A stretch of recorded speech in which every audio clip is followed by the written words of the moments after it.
Então, tem representantes da sociedade que vieram aqui participar, então, desde o início, e eu vou passar a palavra inicialmente para o Rafael Lima Freire.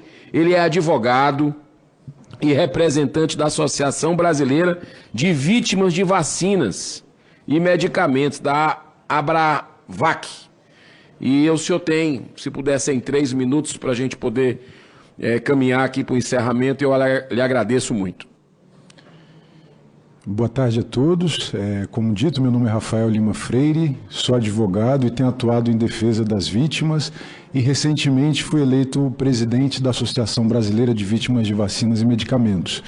Então estou aqui falando em nome das vítimas, em especial de vítimas que a gente tem autorização para falar, como o caso da Maria Eduarda Fernandes Souza, de 22 anos, que morreu após uma dose de AstraZeneca, o Bruno Oscar Graff, de 28, que também morreu após uma dose de AstraZeneca. Inclusive foi o que motivou a Lei Bruno Graff em São Paulo, com o trabalho incansável da mãe dele, que transformou esse luto em luta em defesa de sua imagem, né, e de sua memória. A Isabelle Borges Valentim, cuja mãe eu conheci pessoalmente e soube da história triste dela, que 16 anos de idade ela foi vitimada e morreu 8 dias depois de tomar uma dose de Pfizer. E a vacina ela tomou para poder viajar. Porque a Anvisa, à época, regulamentou o direito de a gente sair e entrar do país, e também outros países, para a gente poder sair do Brasil e entrar em outros países, tinha que ter vacinas, né? Mesmo que ainda fossem experimentais. E também, em homenagem também à memória da Vanessa Martins Figueiredo, de 13 anos, que morreu depois de uma Pfizer. E voltando a Isabelle, eu quero também mencionar uma pessoa que não veio aqui, que é o Eder Gatti, que deveria estar aqui, porque ele é o responsável pela nota técnica, eu vou falar mesmo, fraudulenta, que ele utilizou para incluir a vacina da Pfizer no PNI. Não foi nenhum ato do ministro da Saúde, foi uma nota técnica de uma pessoa que não deveria ter feito uma nota técnica com esse poder de incluir no PNI. E, no caso da ação judicial da Isabelle, ele também liderou a investigação do óbito e tentou afastar a vacina como causa, mas o perito, no âmbito do processo judicial, durante a causa, ele conseguiu reverter essa falsa manifestação técnica do Eder Gatti, que não está aqui para se defender. Então, assim, também quero falar de pessoas que não estão aqui, como o presidente do Conselho Federal de Medicina, que, pelo visto, tem algo mais interessante do que estar aqui discutindo a sua omissão legal. Eu fiz um pedido de informações em 2022 ao presidente do Conselho Federal de Medicina sobre quais regulamentos que ele adotou sob o ponto de vista da regulamentação do ato médico experimental, que é essa vacinação contra a Covid. Por ser experimental, a lei do ato médico atribui ao Conselho Federal de Medicina a competência para regulamentar a matéria. O que ele fez? Ele não regulamentou. Meu pedido de informações com 29 questões foi respondida por um simples ofício com o nome COJUR, né? Então foi um ofício jurídico, né, que foi utilizado para me responder, e esse ofício simplesmente fala que não tem basicamente nada a declarar, que o CFM é uma instituição que fiscaliza outros conselhos, e também não respondeu nada. Eu recorri, tiraram do sistema o meu recurso. Então isso inclusive é crime, né? Omissão de dados do sistema. Também quero falar sobre as pessoas, os senadores que não estão aqui também. Eles criaram esse problema para nós, estão ocupando o nosso tempo para que a gente tenha que lutar contra um erro grosseiro de quem fez esse projeto de lei, com todo respeito ao senador Cajuru, e também o erro grosseiro da senadora que veio defender a pauta e não está aqui também. Então, falando em nome das vítimas, né, eu também quero fazer aqui uma homenagem à minha mãe, Dona Joana Dark, que teve um câncer colangiocarcinoma grave, raro, infrahepático, e teve que tirar 68% do fígado. Graças a Deus ela está viva, mas depois de uma químio, uma radioablação, uma imuno, outra químio, outra imuno, e essa semana ela começa a químio de novo. Então, assim, é muito difícil, porque minha mãe teve um suporte técnico médico adequado, um hospital bom, um plano bom, mas um cliente meu que foi demitido em São Paulo porque não tomou a vacina, o pai dele, que tomou a mesma dose da vacina que minha mãe, as mesmas duas, teve o mesmo câncer que ela, só que ele deu metástase e morreu, porque ele não teve o mesmo suporte médico que a minha mãe. Então, assim, é uma causa humanitária e é global. O mesmo problema, o mesmo esquema de manipulação foi utilizado no Brasil e foi utilizado na Europa e foi utilizado nos Estados Unidos, foi utilizado na Oceania e em vários países. E o nome disso é captura regulatória, que é quando a indústria ela se imiscui, ela adentra nas competências, de forma secreta, é claro, das agências reguladoras, cooptando os membros das agências reguladoras para aprovarem as suas pautas. E assim não foi diferente no caso da Anvisa. A Anvisa, gente, para vocês entenderem a gravidade, a Anvisa aprovou a vacina Pfizer de forma fraudulenta. De forma fraudulenta, isso mesmo.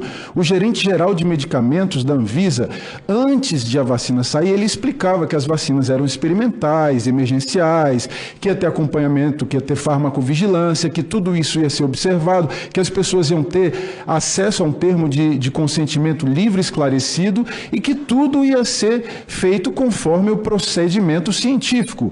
Só que quando saiu a vacina, o que ele fez? Ele concedeu registros emergenciais para as outras vacinas e para a Pfizer, sob pressão da própria Pfizer, ele concedeu um registro definitivo. Então, a Pfizer já entrou com registro, mesmo com a lei 14.121 de 2021, artigo 11, assumindo publicamente que os imunizantes autorizados pela Anvisa eram sim experimentais e emergenciais. E essa própria lei, de forma inconstitucional e contrária aos direitos humanos, ela foi aprovada para retirar de 200 milhões de pessoas o termo de consentimento livre esclarecido. Ou seja, porque você tomou vacinas, 1, 2, 3, 4, 5, 6 doses de vacina, sem saber que era experimental, sem ter acesso à bula e sem conhecer os efeitos, riscos e os problemas. Porque aprovaram a lei no nosso Congresso e o presidente, à época, sancionou uma lei que tirou isso das pessoas. Então, assim, além de tudo isso, as fraudes da indústria farmacêutica, as fraudes científicas que foram expostas aqui, já viraram uma realidade de conhecimento geral da população. A ciência é justamente o questionamento dos resultados dos estudos. E um estudo é atualizado depois de outro, um estudo atualiza outro, corrige, e a gente vai descobrindo a verdade por meio do questionamento. E aí se fala em criminalizar as pessoas que propagam supostas notícias falsas contra as vacinas, mas não se fala em criminalizar os agentes públicos sanitários que venderam informações falsas em favor das vacinas. Então, não se trata de demonizar a indústria farmacêutica, não se trata de a gente polarizar mais uma vez o país em torno de negacionistas e pessoas que acreditam na ciência. Se trata de a gente buscar informações, de a gente entender que é uma questão de saúde, não é uma questão de direita nem de esquerda. E também a gente precisa de ter farmacovigilância. A Anvisa tem um sistema de farmacovigilância, o Estado de São Paulo tem um sistema de farmacovigilância, o Ministério da Saúde tem um sistema de farmacovigilância e nenhum se comunica e nenhum dado é passado, ninguém é acompanhado. Então, eu fiz outro pedido de informação que dessa vez foi para a Anvisa e eu perguntei para a Anvisa quais estudos que ela fez em relação a grávidas, já que a vacinação de gestantes não era prevista na bula. Ela respondeu que não fez estudos e que não existem estudos. A despeito disso, o ministro da Saúde anterior, ele assumiu publicamente que vacinou as nossas gestantes sem previsão na bula, ou seja, ele chama de off-label, fora do bulário. Então a gente vacinou as nossas grávidas, muitas grávidas morreram, a gente não tem esses dados, é claro, porque não tem farmacovigilância, mas quem teve condições de lutar pelos seus direitos, como a promotora que infelizmente veio a óbito, Thaís Possati, que morreu junto com um bebê, teve condições de entrar na justiça e ganhou uma indenização de 3,7 milhões em favor da família, né?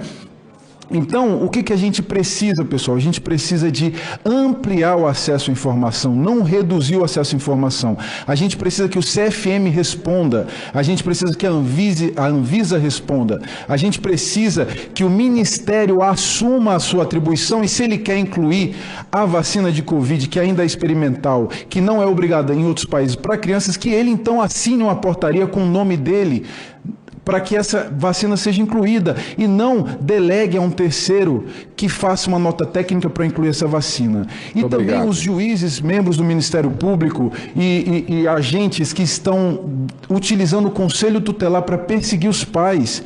Parem com isso. Vocês estão cometendo crime. Vocês estão piorando a vida das pessoas.